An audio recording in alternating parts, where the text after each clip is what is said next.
وەزارەتی نەوتی عێراق پلانێک بۆ بەرزکردنەوەی ئاستی بەرهەمهێنانی نەوت دادەنێت. لەگەڵ بەڕێوەچوونی قۆناغە سەرەتاییەکانی کارکردن لە کێڵگە نەوتیەکانی کەرکووک لەلایەن کۆمپانیای BP بەریتانیەوە، وەزارەتی نەوتی عێراق پلانێکی نوێی بۆ زۆرترکردنی بەرهەمهێنانی نەوت لەو کێڵگانە داناوە. باسم محەممەد خزێر بریکاری وەزارەتی نەوتی عێراق لەبارەی پلانەکەەوە ڕایگەیاند. پلانمان داناوە تاکو 4 ساڵی دیکە واتە ساڵی 2029 ڕێژەی بەرهەمهێنانی نەوت بگەینە 6 ملیۆن بەرمیل لە ڕۆژێکدا. ئەمەش بەڕێکەوتن لەگەڵ کۆمپانیای BP بەریتانی بۆ پەرەپێدانی 4 کێڵگەی نەوت لە کەرکووک دەتوانین ئەم پلانە کار بکەین. بریکارەکەی وەزارەتی نەوتی عێراق بە میدیاکانی عێراقی ڕاگەیاندووە وەزارەتی نەوت هەوڵ دەدات توانای بەرهەمهێنانی نەوت و غاز لە چوارچێوەی پلانێکی 5 ساڵەدا زیاد بکات.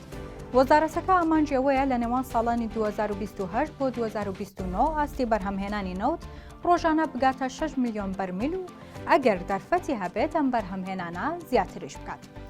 هەروەها ئاماژەی بەوەش کرد وەزارەتی نەوت کار بۆ گەیشتن بۆ ئامانجە دەکات لە ڕێگەی پرۆژەیەک کە سەرجەم پارێزگاکان دەگرێتەوە.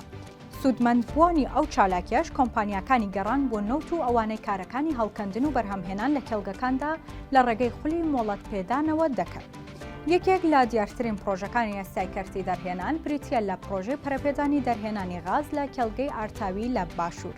جگە لە پرۆژەکانی دیکە لەوانە پرۆژەی پەرەپێدانی 4 کێڵگەی نەوت لە کەرکووک کە ڕێکەوتنیان لەسەر کردووە. بڕیاریشە لە چەند ڕۆژی داهاتوودا گرێبەستەکە لەگەڵ کۆمپانیای بریتیش پێترۆلیۆمی بەریتانی ئیمزا بکرد.